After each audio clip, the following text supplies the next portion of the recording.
Bienvenue dans ce nouveau numéro de Pas d'Amalgame. On est déjà au numéro 5 des Pas d'Amalgame. Il y a Eve qui est revenue m'accompagner. On me l'a imposé. On se dit Israël tout seul, c'est pas possible. On est tristes tous les deux, mais on va essayer de gérer la situation. Il n'y a pas de souci. On a toujours notre merveilleux générique qui fait un petit peu peur. On a l'impression qu'il y a Élise Lucet qui va venir intervenir en studio, mais je vous rassure, on n'aura pas besoin d'elle. On n'aura pas besoin de vrais journalistes ce soir. Donc, le sujet d'aujourd'hui, ça sera un juif appartient-il plus à son peuple qu'à lui-même? Et en fait, on a eu l'idée de choisir ce sujet suite à l'affaire, entre guillemets, Simone Veil et sa panthéonisation. Pour parler de ce sujet avec nous aujourd'hui, il y a donc Yigal Palmor, qui est maintenant presque un habitué de l'émission. Donc toujours directeur de la communication à l'Agence Juive, diplomate. On va voir si tu vas le rester encore pendant l'émission. Et juif laïque. C'est comme ça qu'on peut le définir, et en l'occurrence, c'est pas inintéressant pour le débat. Ce qui est amusant, c'est quand on parle avec des juifs religieux, ils disent juif laïque ou juif religieux, ça n'existe pas. Et il y a également donc Shlomo Brodowitz, que l'on accueille pour la première fois. La deuxième.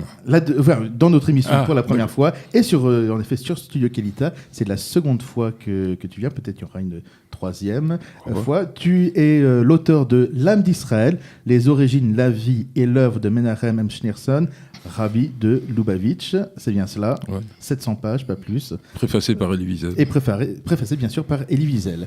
Donc on a vu. C'est un juif religieux, comme on l'a vu. C'est un juif religieux, ou un juif tout court, certains diraient. On est tous juifs ici de toute façon. Il y a un mot superfétatoire. Donc sur les réseaux sociaux, lorsque la panthéonisation de Simone Veil a été effective, ça s'est agité.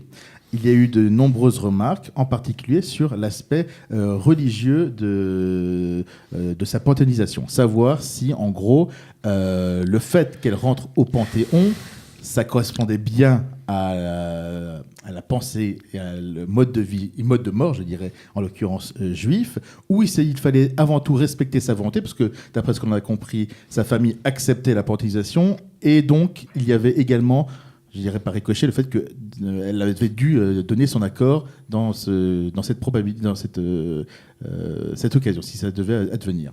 Shlomo, on va commencer avec toi, parce que tu as réagi assez vivement par rapport à cela. Et, parce qu'en fait, on va parler de Simone Veil, mais ça va être un petit peu l'occasion d'ouvrir le sujet sur ce qui se passe lorsque l'on est membre du peuple juif et la part de décision que l'on a sur ce qui nous arrive après. D'accord. Merci Israël. Tout d'abord, je voudrais clarifier une chose. Il ne s'agit pas du tout ici pour moi de troubler le dernier sommeil de Simone Veil, parce que c'est une femme pour laquelle j'ai eu toujours une immense estime et beaucoup de déférence à maints égards, et aussi parce qu'elle représente quelque chose de fort par-delà l'aspect strictement religieux. C'est une personne c'est probablement la personne qui a été la plus populaire du monde gouvernemental de la Ve République, une popularité transpolitique, puisqu'elle transcendait les clivages. C'était pas du tout une personnalité politique, même si elle était marquée un peu à l'UDF, mais enfin très peu.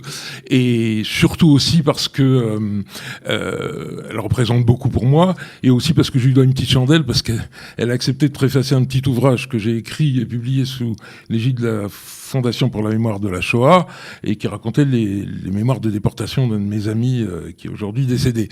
Donc voilà, il ne s'agit pas du tout de dire quelque chose de mal sur Simone Veil, à Dieu ne plaise. J'espère que Dieu lui a fait la place qu'elle mérite là où elle se trouve actuellement. Il s'agit de débattre du fond du problème. Est-ce que cette panthéonisation, sur le plan religieux déjà, est-ce que ça se conçoit? Mais moi, si c'est possible, je voudrais étendre le débat, puisque l'émission s'appelle Pas d'Amalgame, parce que pour moi, cette affaire, peut-être qu'on en discutera, procède d'un amalgame dont ni la mémoire, ni Simone Veil ne tirent un grand bénéfice, ni la communauté juive. Pourquoi ? Tout simplement parce qu'il s'agit, pour moi, d'un triste mélange des genres, parce que, après on donnera la parole à Yigal Palmor, mais il faut savoir à quel titre Simone Veil a été panthéonisée. En haut du Panthéon trône cette phrase aux grands hommes la patrie reconnaissante. Alors je ne sais pas si on va la modifier au titre de l'orthographe inclusive, la matrie, bref. Mais le fait est que ce sont des Français qui sont panthéonisés. comme par exemple Jean Moulin, qui était une figure emblématique de la résistance, même si c'était pas le seul, parce qu'il y en avait d'autres, il y avait Pierre Brossolette, il y en avait d'autres, mais c'est un homme qui est mort pour la France. La panthéonisation de Jean Moulin n'a été qu'à son titre de Français qui a défendu avec héroïsme la France. À quel titre Simone Veil a été panthéonisée? En tant que Française, oui. Mais le malheur, c'est que de toute évidence, on a voulu lui associer le fait qu'elle était une des victimes, enfin, heureusement pas aboutie, de la Shoah. Et là, je trouve que c'est un très mauvais mélange de genres, parce que c'est une manière pour le gouvernement français de faire main basse, de prendre en otage les 6 millions de juifs à bon compte et à peu de frais, alors qu'à mon avis, elle ferait bien mieux de s'occuper des citoyens juifs encore vivants de son territoire et de leur sécurité. Pardon, pour être clair, vous avez écrit que la République a ravi Simone Veil. Oui, parce que j'ai idée que depuis Ilan Halimi, il serait peut-être temps que, plutôt que de faire de larmoyer sur la mémoire juive, la République française s'occupe de protéger ses juifs, parce que j'ai bien peur que, lorsque les citoyens juifs de France l'auront entièrement déserté, Simone Veil se sente un peu seule au Panthéon. Au demeurant, j'ajouterai une dernière chose, c'est que c'est Simone Veil elle-même, on s'en rappelle pas, peut-être qui avait demandé que le procès Barbie soit filmé pour être diffusé à des fins pédagogiques. Juste rappeler pour le procès Barbie, le fait qu'il soit filmé, c'était exceptionnel. Exceptionnel. À l'époque, d'ailleurs toujours, il n'y a pas de caméra ni de Absolument. photos qui rentrent dans. Parfaitement. Dans Elle l'avait fait filmer à des fins pédagogiques. Bon, la pédagogie, on l'a vu à notre époque, c'est que 50 ans après, comme l'a dit Alexandre Arcadi à la télévision française, les écoles du 93 sont au Judenrein, elles sont bientôt au Franzosenrein, ça, il n'y a pas de problème. Alors, je pense que là, il y a une espèce de trahison de la France qui, d'un côté... Vous voulez dire quoi? Qu'elle veut se déculpabiliser, la France? Non, elle veut pas se déculpabiliser. Elle cherche à donner le change pour son refus obstiné de soutenir Israël et de poignarder Israël dans le dos par ses votes ou ses non-votes ou ses abstentions à l'ONU, en faisant à peu de frais un honneur à Madame Simone Veil. Et ça, je trouve que c'est un amalgame dont personne ne sort grandi, ni Simone Veil, ni la communauté juive, ni même la Torah. Igal Palmore. Oui, je crois qu'une personne a le droit de disposer d'elle-même, une personne a le droit de choisir sa vie et de vivre comme elle l'entend, de vivre en observant ou pas un certain nombre de règles religieuses ou autres, d'appartenir à une religion ou pas, d'appartenir à un pays, de changer même de religion, si ça lui chante, de changer de famille, et de nos jours également de changer de sexe. Bon, c'est la liberté individuelle, et je crois que Simone Veil a beaucoup fait justement pour le droit des femmes à disposer d'elles-mêmes, en tout cas de leur corps. Donc c'est très pertinent de dire ça à propos de Simone Veil. Maintenant, elle a choisi sa vie, elle a le droit aussi de choisir sa mort, si j'ose dire. Évidemment, il n'a pas fait de testament en ordonnant sa panthéonisation, mais je suis sûr que si ses enfants ont donné leur accord, c'est parce que ils ont de bonnes raisons de croire que ça n'aurait pas déplu à leur mère, ou en tout cas qu'elle ne l'aurait pas rejeté. Donc c'est aussi le choix de Simone Veil, je dirais. Et si elle a choisi de permettre à la République de lui faire des funérailles, des obsèques officielles républicaines, ou pas au Panthéon ou ailleurs, eh bien c'est son choix, c'est son droit, et il faut le respecter. Comme on a choisi son choix de vie, il faut aussi respecter son choix de mort. Maintenant, sur la panthéonisation en tant que telle, parce que Shlomo en a parlé, je n'ai pas à me prononcer sur les us et coutumes de la France et de dire si je trouve que le Panthéon est une bonne idée ou pas. À titre informatif, je dirais simplement à nos auditeurs qu'en Israël, nous n'avons pas de Panthéon, mais nous avons au mont Herzl ce qu'on appelle Chelkat Gdolei Haouma, la parcelle des grands de la nation, où on enterre automatiquement tout président, Premier ministre et président de la Knesset. Maintenant, on peut légitimement se demander si ceux-là sont forcément les grands de la nation. On peut se le demander, ça peut faire débat. Et le débat, le débat a été ouvert de manière très très violente après la condamnation de Moshe Katsav. après la condamnation d'Ehud Olmert, on en est revenu au débat, mais même sans les affaires judiciaires, on peut se demander si, effectivement, ce sont, de tous les grands Israéliens, ce sont ceux-là qu'il faut considérer officiellement comme les grands de la nation, enterrés autour de Herzl lui-même. Voilà, c'est un débat israélien. Juste sur deux aspects. Premièrement, dans ses écrits, Simone Veil a justement parlé de son rapport au judaïsme, qui était assez distanciée, Oui. qu'elle se sentait avant tout française, même si elle n'a pas été déportée en tant que française. Je crois que sa sœur, elle avait été déportée en tant que résistante, mais elle a été en tant que juive. Est-ce que, justement, sur ce point particulier, ça ne donne pas un petit peu raison à Shlomo et inversement, est-ce que le fait que l'on puisse décider de sa vie soi-même n'a pas quelque part aussi des limites? Est-ce qu'il n'y a pas une réalité, un principe de réalité où régulièrement on est ramené à sa judaïté, qu'on le veuille ou pas? Je donne simplement un exemple très rapide.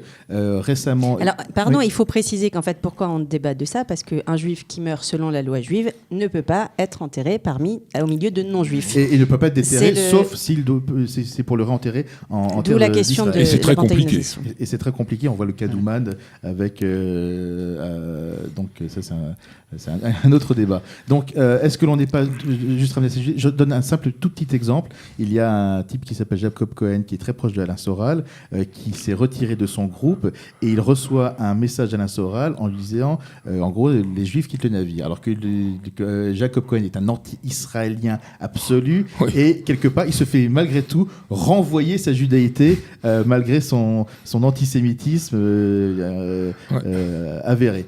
Justement, sur ce point-là, le fait que l'on n'est peut-être pas toujours ramené à sa judaïté quelque part, quoi qu'on qui passe. Juste un petit mot et ensuite Shlomo. Oui, je crois qu'on ne peut pas dépendre toujours du regard des autres. Évidemment, le regard des autres influence notre vie, mais les autres ne peuvent pas nous définir ce que nous sommes. Je l'ai dit au début, nous avons le droit, chaque personne a le droit de se déterminer, de choisir sa vie. Que les autres aient une autre vision de nous-mêmes, c'est lamentable, c'est toujours comme ça, mais on ne peut pas tout ramener au regard des autres. Ce n'est pas la seule grille de lecture de tout. Bon, et on ne peut pas tout réduire au nazisme. Que les nazis nous aient tous vus comme des juifs, tous à mettre dans le même sac, oui, ça a été le cas, mais bon... Est-ce que c'est pas donner trop d'importance au nazisme? Oui, on va pas permettre aux nazis de nous dicter notre vie. C'est vrai. Mais justement, à ce sujet, je voudrais rappeler une chose. Il faut quand même remonter aux sources. Le peuple juif n'est pas né au moment de la Shoah. N'est pas né à ce moment-là. S'il y a eu la Shoah, comme l'a expliqué très bien Léon Poliakov dans sa grande œuvre L'histoire de l'antisémitisme, la Shoah a été le paroxysme d'une longue montée en charge qui a duré 19 siècles, qui a été dopée et boostée par l'antisémitisme chrétien, qui était l'enseignement du mépris, et c'est arrivé jusqu'à à ce moment-là. Mais le judaïsme n'a pas commencé à ce moment-là. Le judaïsme maintenant, évidemment, depuis les Lumières, enfin ce qu'on appelle les Lumières, et depuis l'avènement des idées démocratiques et la laïcisation de la société fait que chacun peut dire qu'il peut être ce qu'il veut et appartenir ou pas au peuple juif. Mais le peuple juif, si on revient aux origines, il a commencé au mont Sinaï. C'est au mont Sinaï qu'on a dicté les lois. Et si le mont Sinaï n'avait pas existé, l'État d'Israël n'existerait pas. C'est David Ben Gurion lui-même qui l'a dit à la commission Peel en 1930, les Américains sont venus l'interroger sur les différents les incidents pour lesquels des Juifs étaient ici dans ce qu'on appelait la Palestine mandataire. Et on lui a demandé, mais pourquoi est-ce que les Juifs tiennent tant à ça? Il a dit, mais est-ce que vous, les Américains, vous vous rappelez qu'il y a 300 ans, il y a un bâtiment qui s'appelait le Mayflower, qui est parti d'Angleterre et qui est arrivé à Plymouth Rock au Massachusetts, et qui l'a conduit et combien de temps il a mis? Est-ce que les Anglais savent quelque chose? Il dit, nous, on sait exactement pourquoi on est ici, parce que chaque année, au Seder des Juifs, disent, nous sommes sortis d'Égypte, etc. Donc, les origines, c'est bien à ce moment-là. Alors, après, évidemment, la démocratie a fait que chacun a le droit, mais vous savez, Pierre Desproges disait qu'il n'était pas démocrate, parce que le démocrate, c'est le règne de la majorité, et la majorité, c'est celle qui écoute Sabatier. Vous comprenez? Donc maintenant, bah oui. Alors, vous comprenez, maintenant, on dit... C'était très bien, Sabatier. Très bien. Non, je préférais Desproges, franchement.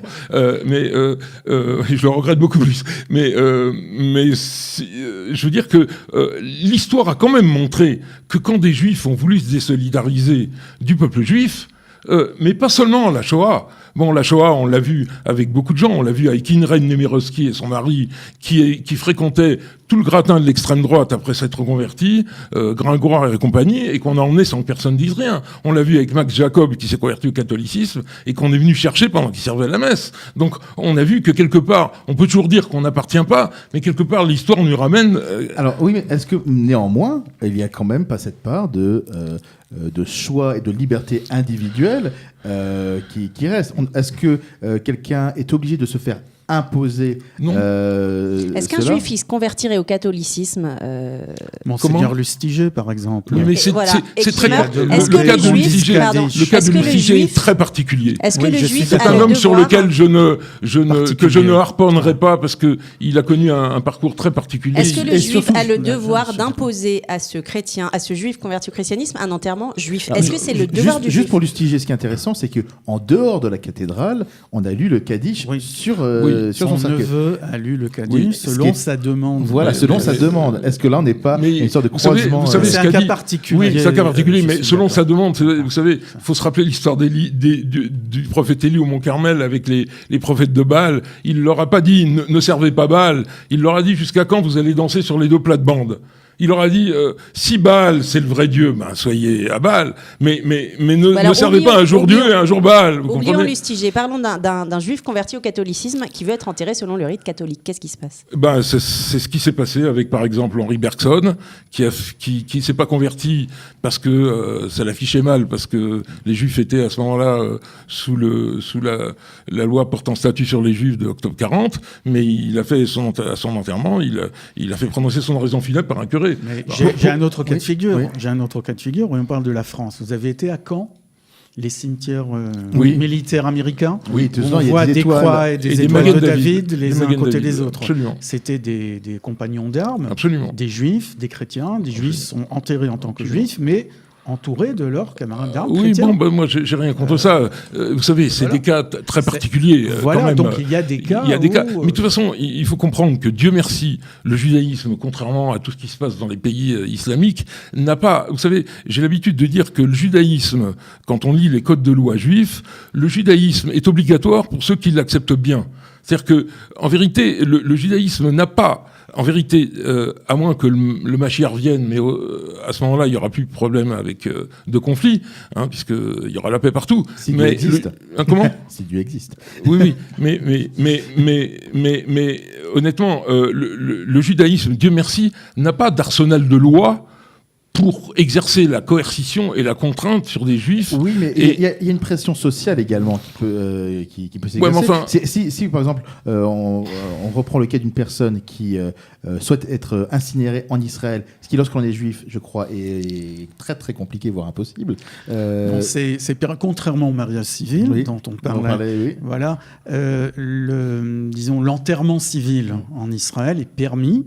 On peut être enterré dans un cimetière laïque ou être incinéré, mais c'est privatisé et donc ça revient très cher. Mais c'est possible.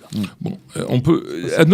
Nous ne sommes pas, à mon avis, à une époque où le monde religieux doit exercer une coercition. Je veux dire, comme on voit ailleurs. Enfin, toutes les horreurs qu'on voit ailleurs, c'est-à-dire violentes.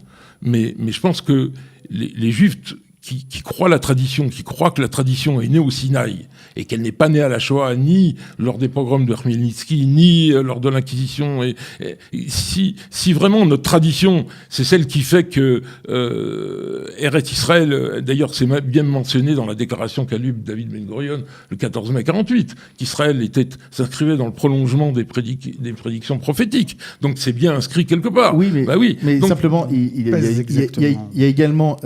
oui, il n'a pas exactement dit ça. Il n'a pas exactement dit ça dans la déclaration d'indépendance. Il l'a mentionné. Oui, mais simplement, ça ne résout pas la problématique, parce que Ben Gurion était également un démocrate. Il était également pour que les personnes puissent avoir leur choix. C'était pas un dictateur. Ouais.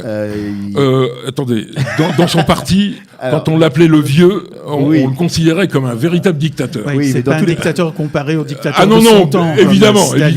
Mais quand le vieux avait envie que quelque chose passe... Oui, mais c'est pareil c'était pareil pour De Gaulle, c'était pareil dans plein de pays. Donc ça, c'est... Mais Menachem Begin l'était beaucoup moins, soit dit en passant. Ah non, alors pour Begin, on raconte qu'au sein du Likoud, à l'époque où Begin était vraiment très fort, on disait mais nous sommes un parti démocratique. Vous voyez, même Begin a dit que nous sommes démocratiques. Non, nous sommes démocratiques. Ça, je savais pas.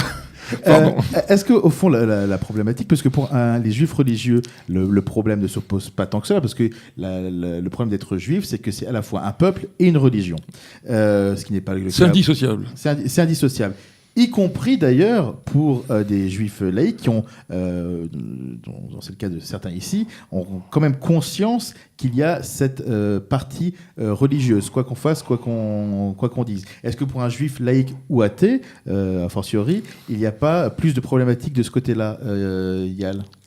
Oui, il y a une problématique, mais c'est une problématique qui est née, si vous voulez, avec Spinoza, peut-être même avant, parce qu'il y a des racines, mais il ne vient pas de nulle part, Spinoza. Mais c'est quand même la grande figure de la laïcité juive, c'est-à-dire c'est une laïcité... Si je dis pas de bêtises, c'est l'un des rares qui a été excommunié. Oui, c'était très particulier. C'était très particulier.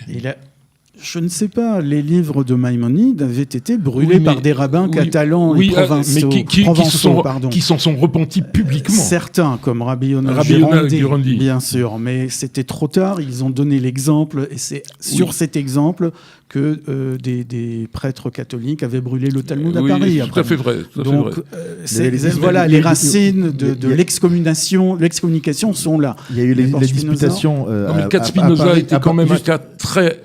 rarissime, il n'y en a jamais eu aucun. Il n'y a pas eu d'autres. Il n'y en a pas eu d'autres de tels. Et même, j'ai entendu que des rabbins orthodoxes, vraiment orthodoxes, ont cherché à rapporter ce rérem, enfin cette excommunication, et ils sont tombés sur un gros problème, qu'il n'y avait pas de tribunal rabbinique du niveau de celui qui avait prononcé. Mais c'était très contextuel. À notre époque, on n'excommunierait pas Spinoza. Parce que il y a des rabbins qui ont dit des choses bien pires que Spinoza, on les a pas excommuniés. À notre époque, on n'excommunierait pas Spinoza, Dieu merci.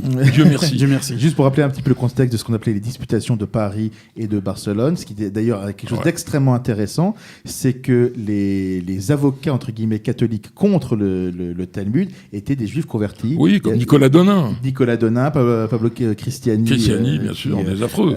Qui étaient tous des juifs qui se sont convertis et qui étaient les pires avocats contre le judaïsme. Et l'expulsion des juifs d'Espagne a été promue par le grand inquisiteur Torquemada, qui était d'origine juive. Fils de converti. Exactement.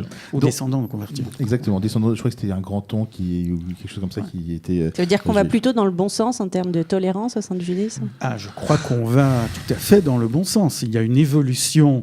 n'en déplaise à certains orthodoxes, ils ne croient pas en l'évolution, mais il y a une évolution spirituelle, croyons encore la révolution. Intellectuelle. Voilà. La révolution étant une évolution qui n'en a pas l'air.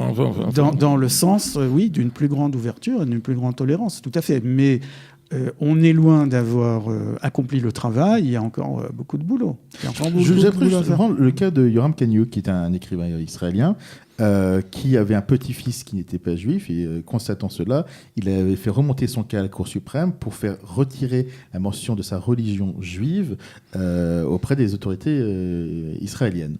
Je crois qu'au niveau de la manière dont ça fonctionne en Israël, c'est qu'on est citoyen israélien. D'ailleurs, il y avait eu un cas, toujours auprès de la Cour suprême, c'est toujours intéressant de regarder la Cour suprême, parce qu'il y avait eu un cas où des associations avaient demandé à ce que la nationalité israélienne soit reconnue en plus de la citoyenneté, ce qui avait été refusé par la Cour suprême en disant non, la nationalité c'est juive, arabe, circassienne, druze, et ensuite il y a un niveau au-dessus qui est la religion, donc juif de religion juive, arabe de religion chrétienne ou musulmane, circassienne de religion musulmane, druze de religion druze, et lui ce qu'il avait demandé c'était cette mention juive en tant que religion qui soit retirée, donc il était techniquement du peuple juif sans être de religion juive. Il y avait la Cour suprême qui avait permis cette liberté, on parlait de liberté de descendance choisir. juive, mais pas de religion juive. Exactement, donc il n'était plus soumis. Il y a eu un verbe qui a été créé en hébreu, je ne sais plus qui c'était, les kanyuk, pour dire se faire kanyukiser, en gros.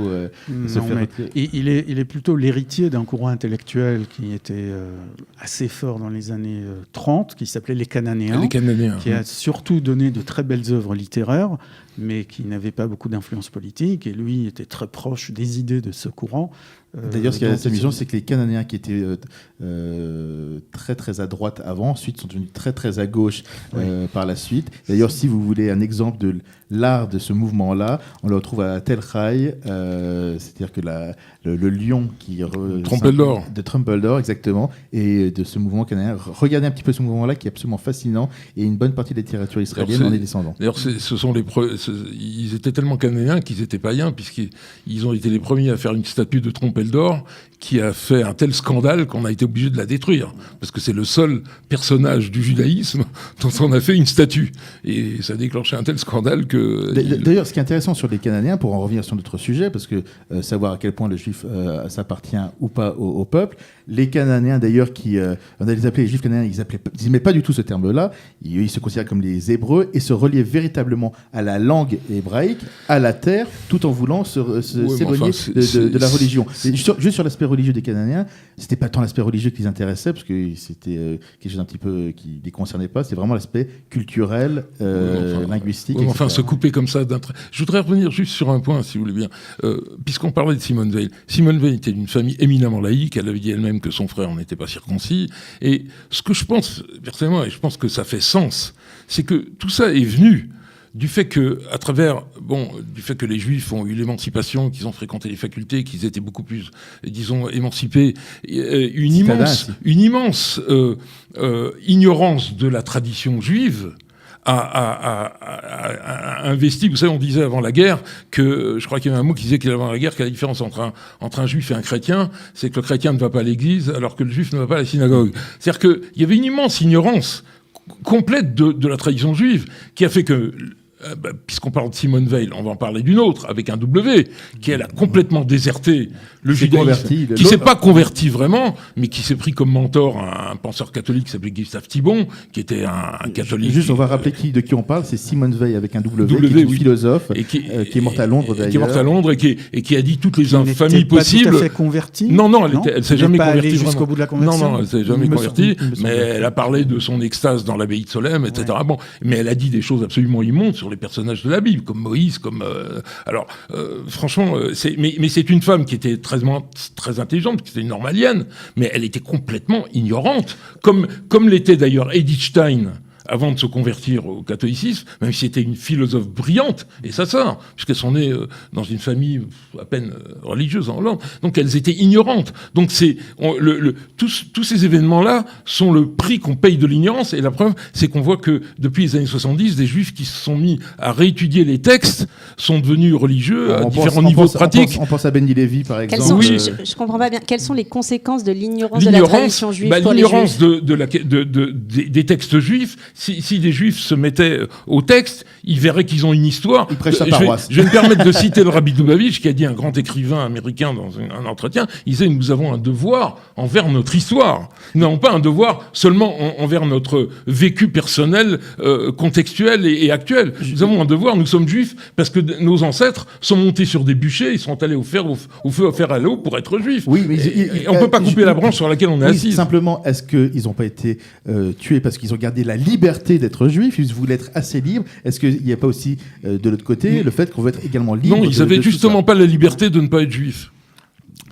Alors, j'ai simplement, parce qu'il nous reste encore 2 petites minutes pour conclure. Bon, on va donner Yigal Palmor, il a moins parlé. Alors, Yigal, justement, je vais te vraiment, toi, en tant que directeur de la communication à l'Agence juive, lorsque tu vois des personnes, alors je ne sais pas si tu les vois directement, mais tu dois avoir sans doute des échos, de personnes qui veulent faire leur alia, qui même sont éloignées du judaïsme et qui y reviennent.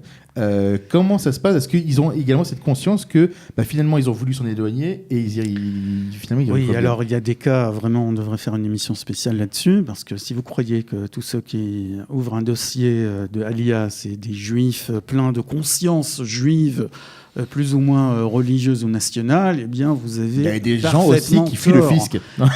Oui. Oui, le père, le fisc et le... Non, ça c'est une autre religion, pardon. Mais c'est les gens qui choisissent de faire leur Aliyah, pour les définir, il va falloir vraiment écrire une nouvelle encyclopédie du judaïsme et consorts, parce que ils défient les définitions courantes du judaïsme parfois. Parfois, il y a des gens qui sont carrément pas juifs, ni selon la halakha, ni selon la loi, et qui ont le droit quand même de venir en Israël en vertu de la loi du retour, dont on pourrait parler une autre fois. Après, il y a des gens qui viennent en Israël parce qu'il y a un certain lien, parce qu'ils sentent un certain quelque chose, même s'ils ne sont pas juifs d'après la halakha, ou alors ils sont juifs d'après la halakha, mais pas du tout dans leur mode de vie, et ils viennent pour des raisons insondables.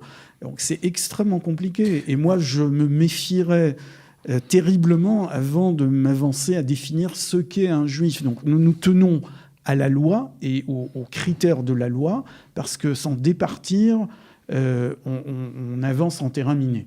1 minute, parce que ceux qui n'auraient pas deviné, tu es Chabad. Oui, mais ça m'intéresse quand même, juste pour la conclusion, parce que le mouvement Lubavitch fait un travail justement qui n'est pas tant sur l'explication que sur l'action d'ailleurs. Oui, je veux dire que sur toi, ce que tu as vu peut-être. Notre principe à nous, c'est que, ça a été inspiré par le Rabbi évidemment, c'est que la dichotomie religieux, non religieux est le plus sinistre des non-sens. Le judaïsme n'est pas divisé en deux, les bons qui sont religieux, les mauvais qui sont religieux, parce que le judaïsme est une réalité humaine, et la réalité humaine, c'est une immense variété. On trouve le bien partout, on trouve le moins bien partout, et diviser le judaïsme en religieux et non religieux, ça n'a tout simplement aucun sens. Ça arrange peut-être certains, mais pour nous, ça n'a aucun sens. Le Rabbi a écrit plusieurs fois à des ministres, dont Gad Jacobi, qui était, je crois, ministre des Transports, qu'il ne concevait pas qu'il existe un juif laïque. Au fond de lui, c'est pas qu'il reconnaît pas le droit, c'est que ça n'existe pas au fond d'un juif d'être laïque. Qu'au fond de lui, un juif a un désir d'être ce que la Torah demande. Maintenant, s'ils ne sont pas, c'est à nous de travailler pour. Mais heureusement, comme j'ai dit, qu'il n'y a pas d'instrument de coercition, heureusement, pour arriver à ce genre de choses. On va conclure sur cette phrase de sagesse, que c'est avec l'amour que nous y arriverons peut-être. Oui, bien sûr. Merci à vous deux d'avoir participé à cette émission. Merci à Ève. Merci Israël. C'était un plaisir quand même. Mais c'était un peu plus qu'un plaisir pour moi également. J'espère que tu seras à mes côtés, ça m'aide beaucoup. Psychologiquement, j'ai parfois besoin. On se retrouve la semaine prochaine, tous ensemble, toujours avec Ève qui maintenant elle s'accroche, elle part plus. Je la retiens maintenant. Merci Shlomo, merci Yigal. Merci et à toi. Très bientôt. Merci. Pas d'amalgame, l'émission où on est d'accord pour ne pas être d'accord.